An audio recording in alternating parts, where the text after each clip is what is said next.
Hello, I'm Vikas here, and we are studying chapter 3 metal and non-metal from class 10th. अभी chapter 3 हम लोग पढ़ेंगे जिसका नाम है मेटल एंड नॉन मेटल। सबसे पहले आप जानेंगे कि मेटल और नॉन मेटल है क्या। तो उसके लिए हम लोग को एलिमेंट पढ़ना पड़ेगा। एलिमेंट क्या होते हैं उसको पहले जान लेंगे, फिर एलिमेंट जानने के बाद हम लोग पढ़ेंगे कि मेटल और नॉन मेटल क्या है। तो एलिमेंट सबसे पहले क्या होते हैं समझेंगे। एलिमेंट के बारे में बताया गया है कि element is a pure substance that can not be broken down into simpler substance by chemical method. यानी कि एलिमेंट एक ऐसा सब्सटेंस होता है जिसको आप ब्रोकन डाउन नहीं कर सकते सिंपलर सब्सटेंस में किसी भी केमिकल मींस के द्वारा। अब मान लो कि सोडियम है, मान लो यहाँ पे सोडियम मैंने लिख दिया।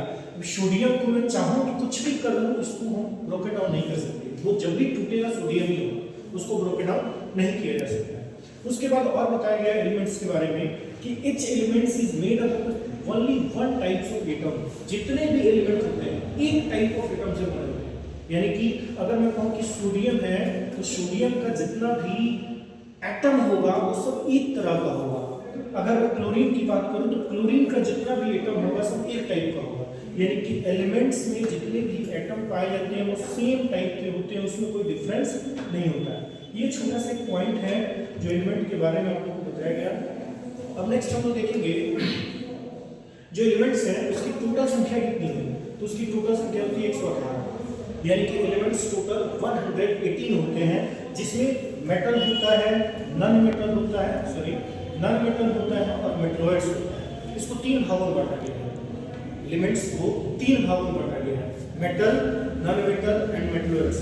मेटल की संख्या कितनी होती है तो कहीं कहीं पे आपको 92 देखने को मिल जाएगा, कहीं 93 देखने को मिल जाएगा और कहीं 94 देखने को मिल जाएगा। जो आपको 94 यहाँ दिखाया गया है, यानी कि मेटल्स 94 होते हैं।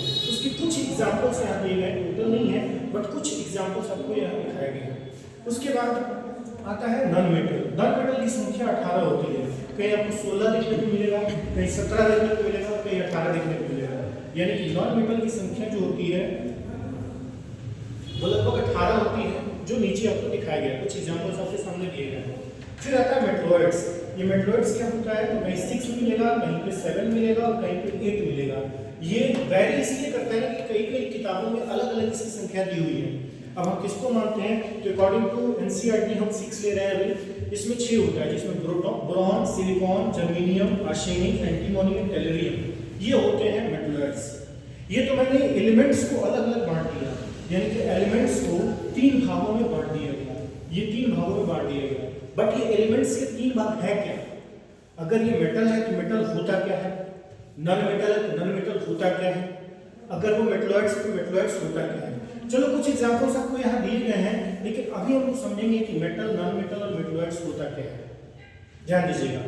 सबसे पहले आता है physical properties of metal and non metal.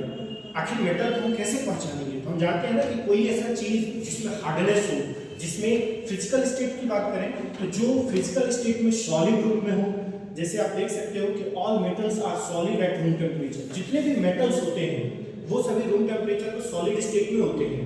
कुछ है, एक मात्र एक है जिसको हम लोग कहते हैं Hg। Hg का मतलब होता है मर्क्यूरी, और वो मर्क्यूरी है जो लिक्विड स्टेट में पाया जाता है। फिर नॉन मेटल की बात करें तो नॉन मेटल जितने भी होते हैं वो सॉलिड भी हो सकते हैं, लिक्विड भी हो सकते हैं और गैस भी हो सकते हैं। यानी जितने भी नॉन मेटल है वो तीनों में रहते हैं, उनका स्टेट तीनों होता है। जैसे देखा जाए तो कार्बन, फास्फोरस, सल्फर और आयोडीन, ये सब क्या है, ये सभी सॉलिड के एग्जांपल है। लेकिन लिक्विड में देखा जाए तो ब्रोमीन हो गया, ऑक्सीजन, हाइड्रोजन और क्लोरीन और हीलियम, ये सब गैसियस स्टेट में होते हैं। यानी कि नॉन मेटल तीनों स्टेट में पाए जाते हैं, सॉलिड में भी होते हैं, लिक्विड में भी होते हैं और गैस में भी होते हैं। सॉलिड में आपको देखने को मिल गया यहाँ पे, फिर लिक्विड में देखने को मिला। एक ब्रोमीन है जो मात्र लिक्विड में होता है। यानी कि जितने भी 18 के बारे में हमने पढ़ा है उसमें मात्र एक होता है ब्रोमीन जो लिक्विड स्टेट में पाया जाता है, वो भी नॉन मेटल। लेकिन एक होता है मेटल जो लिक्विड स्टेट में पाया जाता है, जो Hg, जो हमें यहाँ होता है, जिसको मर्क्यूरी कहा जाता है। उसके बाद दूसरा स्टेज आता है लस्टर का। यानी कि लस्टर से हम मेटल और नॉन मेटल को पहचान सकते हैं। लस्टर का मतलब क्या होता है तो almost all metals are same metallic lustre. Metallic lustre का मतलब क्या होता है कि जिसमें शाइनिंग हो। जितने भी मेटल होते हैं सभी मेटालिक लस्टर पाया जाता है, यानी कि जिसमें शाइनिंग होता है।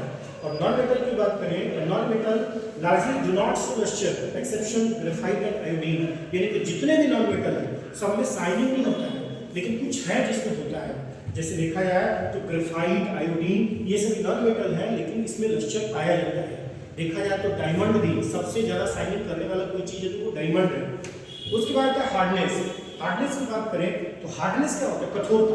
किसी चीज़ में कठोरता कितनी होती है तो देखा जाए most of the metals are hard exception sodium, potassium and soft, ये सब सॉफ्ट होते हैं। लिथियम भी होता है, लिथियम को ले लिए तो ये भी होता है। सोडियम, पोटाशियम और लिथियम ये सभी सॉफ्ट होते हैं।